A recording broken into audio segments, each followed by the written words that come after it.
the failures of local government, provincial government, national government even, then create pressures that a lot of the time have to be plugged by private sector.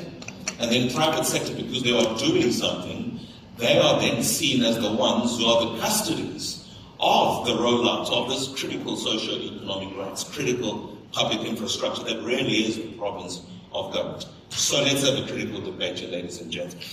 Pedro, why were you so passionate about what you were saying? What are your experiences from where you are? Because you said you are engaged in grassroots communities.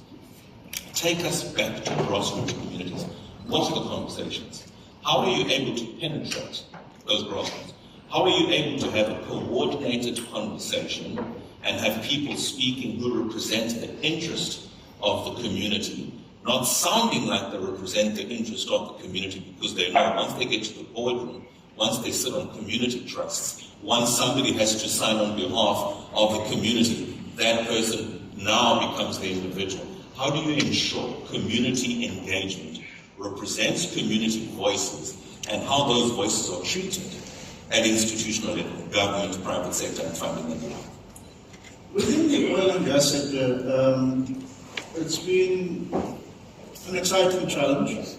We've dealt with it. So what we do, my own experience, I've been working in the community for almost 32 years. And I do share some of the sentiments when it comes to NGOs in South Africa. South Africa has 250,000 NGOs. 230,000 of those are formally registered with the Department of Social Development. Now, my beef with NGOs or NPOs in South Africa, if you have so many of them, how much money is flowing into this country? We are on the ground 24/7. We see no development. So big serious questions. That is my beef, not the same beef like you have with them. But there are challenges out there. So what we do when we go into the communities, and when we started with the oil and gas, we first do a sample survey to determine what local dynamics are. In other words, what is the preferred language? What are the levels of education? What are the cultural or traditional barriers that we need to deal with? So we deal face to face with the communities. We're not scared to go in because we use local youth to assist us doing the surveys. Once the surveys are done, the idea is then to provide that information to whoever the convener is that's going into the community. It doesn't necessarily have to be oil and gas. It could be any sector.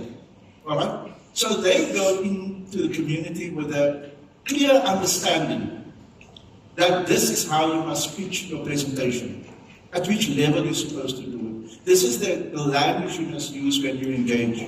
And we're there. We like to be there. We like to monitor to ensure that the work is being done properly. And we have been reasonably successful. I'll cite one example. When we did the engagements with, not just with PASA, we did quite a few engagements with PASA, but when we did the engagements with Searcher, with the second round, there wasn't a single appeal lodged. Unfortunately, I see Robin Sutherland is not here at the moment, but he could have vouched for that.